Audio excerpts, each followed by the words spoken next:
can't believe I'm finally about to have an upgraded intake manifold. Not only are we doing an upgraded intake manifold, but we are also doing port injection. And then on top of that, direct injection. So this guy right here is getting everything. We're going with the Dorch DS25 high pressure fuel pump, S58 injectors, intake manifold, motive reflex plus with sequential port injection. I can't even get that finger up. And then our low pressure fuel pump upgrade from Precision Raceworks. So when it comes to fuel, we are going to be covered. I'm never gonna have to worry about not having enough fuel ever again. My turbo is gonna be happy. It is gonna be making all the sounds it can possibly make now because we are gonna be able to crank up the boost. So if you guys didn't know, right now, I do have an upgraded 6769 turbo and I'm still on stock fueling, so the B58 TU pump. And we've been actually having some issues. My TU pump is not performing very well. My tuner Fabian over at Pure Boost said that I'm dropping rail pressure like crazy once I start hitting high boost. We're not even anything crazy. I'm at like 24 PSI right now. So this fuel pump is begging for mercy, but now we're not gonna have to worry about that. I mean, we could crank this puppy all the way up to 40 if I wanted to, which I highly don't recommend. And what's crazy to think is at full E85, totally maxed out, we could probably get this turbo up to 900 wheel. Obviously, I don't recommend just because of my transmission and then also because my engine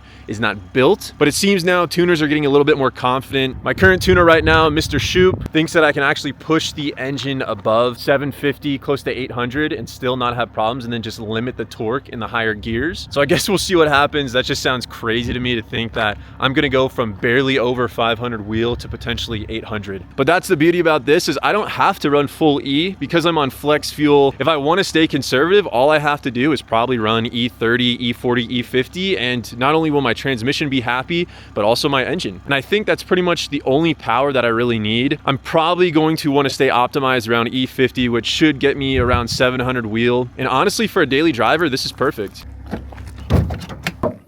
So here we go. This is what we're looking at right now. You can see I do have some fun goodies in here, but what I really want to focus on is this guy, this ugly plastic spaghetti ratatouille dinner looking manifold. I cannot wait for this plastic one to go and to have the matching FTP charge pipe, because if you guys haven't already seen my other video, we are doing a red intake manifold to complete our Spider-Man build.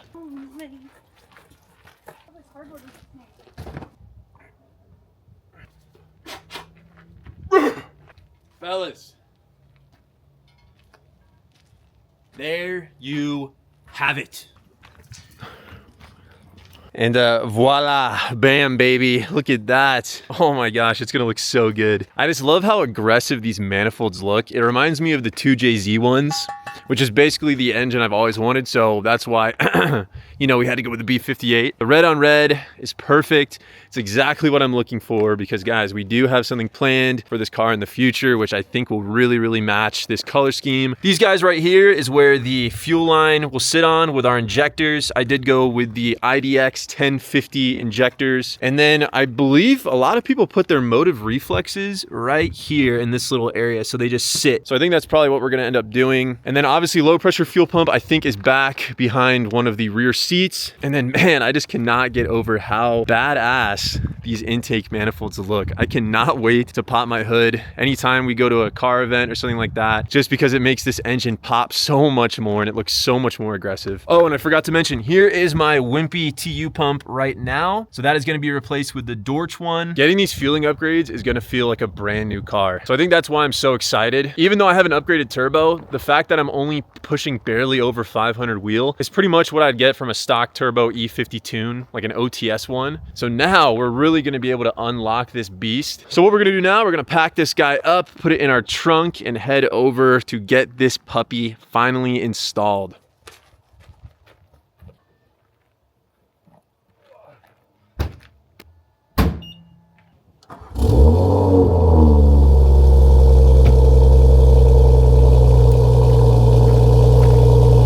also nice too that we're having a late winter this year, just because I can actually do these upgrades and be able to tune. The area I live in gets crazy snow. I just don't see myself going out with ice and 3 feet of snow trying to rip 4th gear logs. So the timing on this is actually perfect. I also need to try to get to 10% ethanol or E10, just because we're doing a flex fuel tune. So then that way he can start me off on a baseline. We're not gonna have any E in the tank other than just what's from normal pump gas. So I have 88 miles of range right now, and I believe I have an E30 mixture. So I'm just gonna try to romp around on this thing and burn off as much as possible, just to see if we can get close to E10 before we start tuning.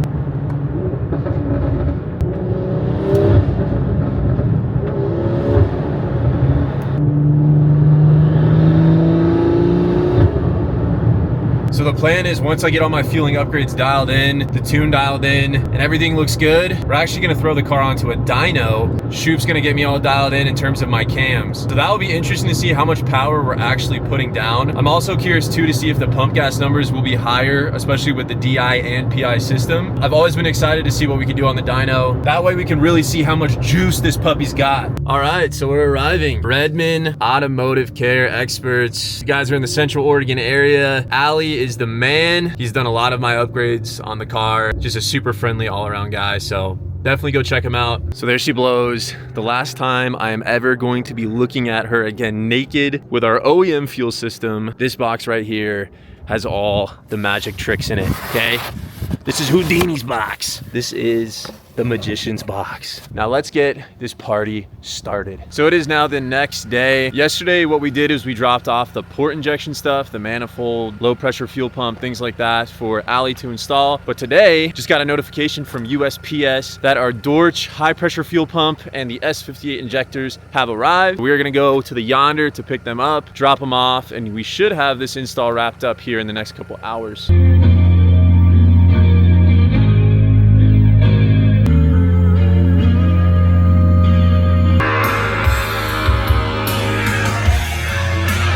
Alrighty fellas, package secured. We got our Dorch high pressure fuel pump in here, S58 injectors. Oh baby, I can just feel the ethanol coursing through these. The direct injection side of things shouldn't take long at all. So it's gonna be like bing, bang, bong, and boom. We got 700 plus wheel horsepower here in this box. I also have my old Windows laptop here because we're gonna have to be using this for the Reflex. You heard it guys, we have to flash the Motive Reflex separately than the actual DME of the car. So I have 2 programs loaded up here with some firmware, and then Tuner RT Pro for us to flash the bin file. I've never had to do that before, so that will be interesting. You know, it's a first time for everybody. We're gonna get our actual tuning on. We're gonna be hacking the mainframe with my car, and hopefully all the flashing and install on that goes smooth.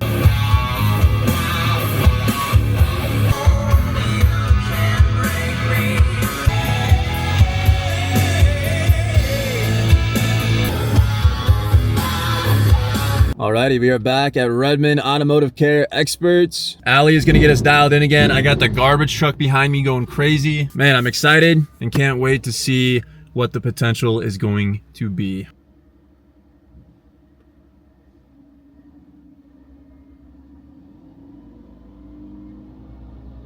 You bought everything to do the motor in it too, to build the motor out.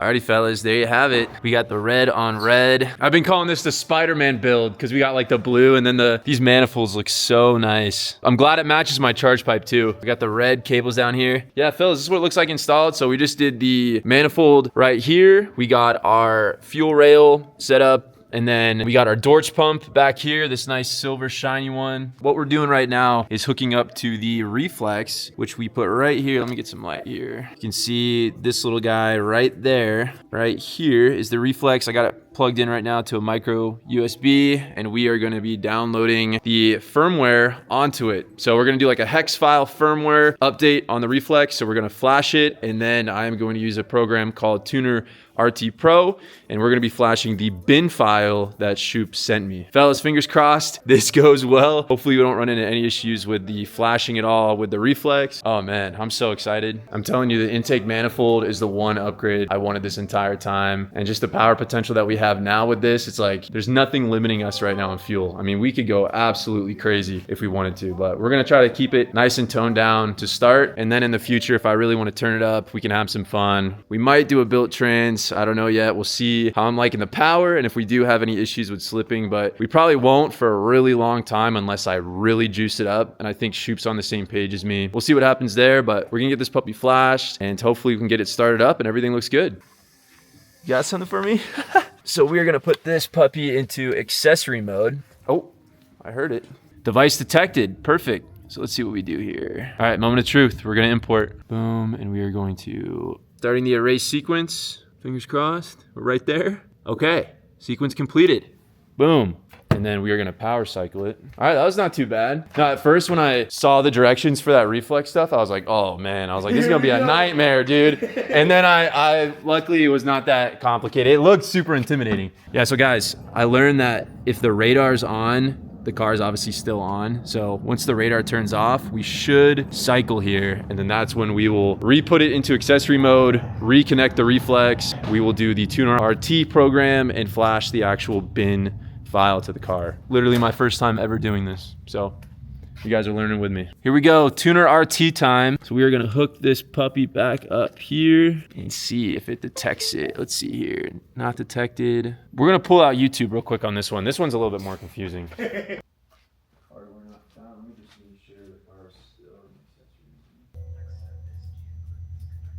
Bum, bum, bum. That was a moment of truth. We're gonna upload our bin file. So basically what I did is I just dragged and dropped it into Tuner RT Pro. I'm gonna hit this little arrow. Oh man. Oh, I don't know what that means. Hold on. Now that we're all done over there, we are now going to plug in via our OBD port. And we are gonna get this tune crack-a-lackin' from Mr. Shoupy. I'm curious what our ethanol content's gonna be at. That's gonna be interesting. Oh, there we go, look at those options. So there's our Dorch pump, and then here's the option for S58 injectors. Sport cooling mode. It's like, imagine it just stops at 99%. All right, we're good. We got success. Let's see if the drivetrain malfunction goes away. Setting a B58 blessing right here on this engine. Hopefully everything goes smooth. And then is this back seat still, it's not connected, right? Oh yeah. I want to see what that looks like. So we're hooked up to the battery here, and then, so there's our low pressure fuel pump down there. That sucker. All right, I'll crank her up.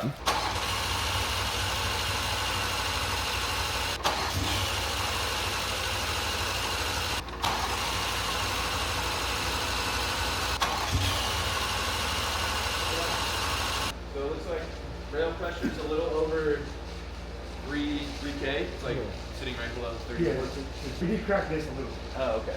Some fuel did come out of it. I was gonna say, I do smell a little bit of fuel. This is just race car things, guys. Is what it is.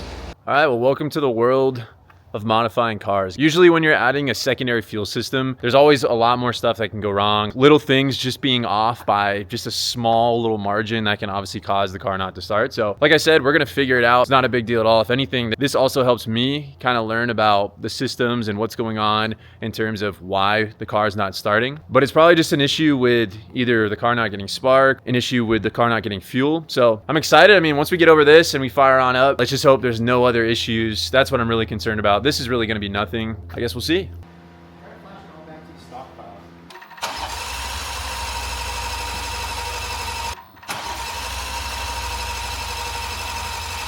Well, I cracked the injectors again to make sure, and then I just grabbed the pump. Yeah. And the pump is pumping. So we think we figured out what the issue is.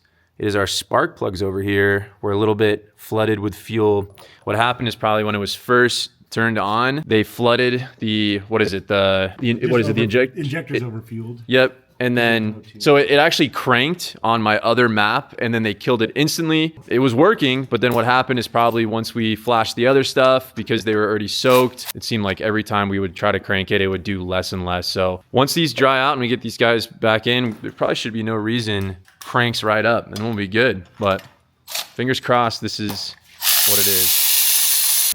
All right, fellas, here we go.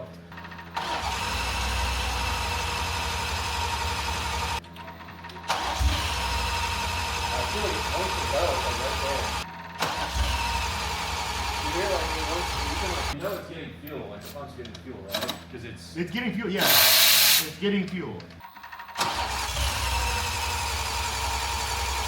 Plugs are just torched. We think after all the fuel soakage and how sensitive these can be, not seeing any results, trying to clean them, put them back in. We tried a bunch of different maps. Still nothing. So we're actually throwing in Gen 1. I believe they're the NGK 94201s plugs, just to see if the car will turn. If it turns, then we are good. We know that that was the issue. And then from there, the real question is there any issues with the port setups? That's what we really were focusing on from the beginning. If it runs, then I'll just grab, you know, the actual plugs for the car. We'll swap those out then. We now have successfully reflashed the car with the correct settings. This is the moment of truth. Come on, baby. There's no way it's not. B58 gods, baby. You're too scared to be in here, aren't you? Yeah. Here we go. I'm gonna crank her.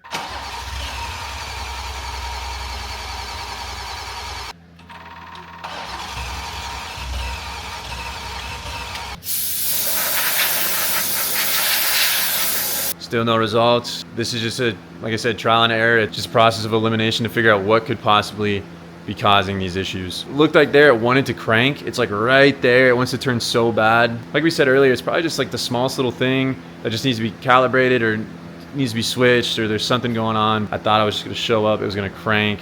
Boom. We're tuning, and then we're eating some pho. But fellas, it's just race car stuff. It doesn't go that way, so we're gonna still crank away at this and see. Get the pun right there, crank away. Hopefully we'll figure out what is going on. Alrighty, fellas, it is the next day. Whew! I just got off the phone with Mr. David Shoup. Man, I gotta ask him what his name is. Everybody says Shoup. Surprisingly, this morning, the car just started up. It just fired up. So we're thinking it might have something to do with the injectors finally drying out. Maybe the spark plugs dried out a little bit more. It's just bizarre. The Reflex is very intricate. There's a lot of things that could go wrong. As long as all those parameters look nice and juicy, then we should be good to do our first log. Perfect. Yeah, it starts and runs now just fine, no problem. I was just worried about the auxiliary system, make sure that he's ready to go before I ship him out of the door. Okay, yeah, I'll have Felipe come over here and check it out and make sure it's all good. So we were just on the phone again with Mr. Shoup. Gonna get all the auxiliary pressure stuff figured out. There's a couple things we have to do with like the pump regulators, setting that pressure with like boost reference stuff. Hopefully, once we fire up, just smooth sailing from there. Mr. Shoup, he knows his stuff. He's a wise guy, and you know, he actually goes out of his way to call you and walk you through this stuff, which is pretty cool. Not a lot of tuners do that. A luxury I didn't know I had. So that is setting the boost reference. Fuel pressure. Fuel pressure. There we go. This is the belly of the beast under here. Got the matte exhaust. Let's see how she's doing. Oh yeah, she's a little dirty. All right, we're just putting everything back together. Here is our old plastic manifold. Look at that. Such a difference between these guys and then the billet ones. We're still having some issues with the Reflex communicating with the MHD software, and we think it has a lot to do with the firmware that is on this guy. We're on 6.56, and it appears there's been some issues running that kind of firmware. We're thinking if we flash it down to 6.2 or something around that, we might actually see some communication going on. It's pretty much just troubleshooting right now and figuring out, like we kind of had an idea. The Reflex stuff is just so much more intricate. There's way more nitty-gritty things to go over. Once we get that figured out and properly communicating, then everything should be good. Fire on up, take her out, what this puppy's gonna be like on the first drive, and hopefully everything goes well and we don't run into anything crazy. Imagine it just doesn't start. Don't even. Why'd you even say that?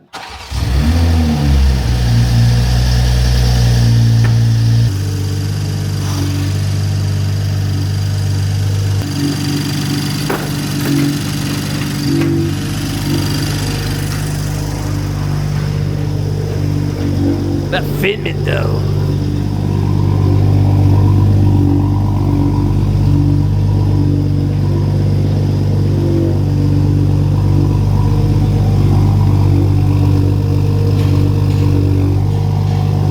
Sounds like a machine gun.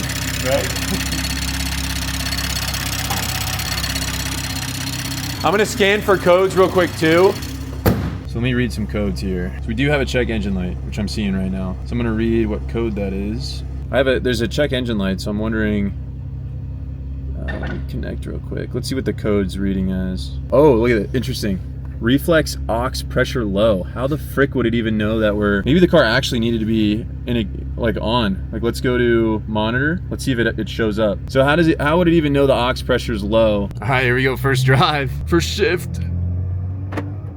Oh, What we're gonna do is just try to drive super conservatively until we get over to Tensility. I'm getting some codes though. Like I just got reduced driver assistance. Obviously we have low auxiliary fuel pressure showing up. It's just, yeah, man, these reflexes are just a pain in the butt. There's just so much stuff to have to monitor and make sure certain wires are connected, make sure the right firmware is connected. It's a learning process, and that's kind of what we're doing right now. We're just learning about all this stuff. Good news is though, at least the car is driving. Like I'm not getting any weird lumpiness or smoke or anything. Super exciting though, man. Once this thing's turned up, I'm not gonna want to stop driving this. All right, so we're pulling up to TMS right now. We're gonna try to swap out for another Reflex with a lower firmware just to see if anything changes, but this will be interesting, boys. Just that check engine light right there is driving me nuts. All right, boys, so it looks like we finally got our LPFP to read, which is bizarre because it was zeroed out and just, yeah, it looks like the car only picked it up when it was on, but there she looks in the shade, all nice and pretty. Oh man, it's gonna look so, jeez, man, I just want to get all these kinks worked out. It's just frustrating, but it is what it is, man. It's just race car stuff. You guys know the drill. Something's going on here, so I just took a screenshot of it. I'm gonna send it off to Mr. Shoup, and I just want to make sure, obviously, the car is safe to drive before I start romping on it or doing any sort of logs or. But what I think I might do anyway is just do like the entry log, which is a 2,500 to 4,500 RPM pool. I start the log, I stop it, I send it off, and then you can read information from there. So as long as it's reading, it's good, but it is still weird how the fuel is reading low, at least code-wise. We'll get an idea what he says. I'm gonna drive home just to let the car chill out. He can start doing his magic. Dude, this fuel pump is so loud. This Dorch one sounds like a machine gun. Look at my catch can here smoking. Alrighty, fellas, we're gonna get some gas real quick. We're at about E13, E14 right now, but I only have 30 miles of range, so I'm pretty much gonna fill it up to half a tank, and we should be at E10. E10 is where I'm trying to get at for Mr. Shoup, just so I can get that nice baseline. So that's the only reason we're trying to hit that mark. That nitro, baby. I have a 15.6 gallon tank, so we should be looking to get around, I don't know, 7 gallons. Right at 7 gallons should be money.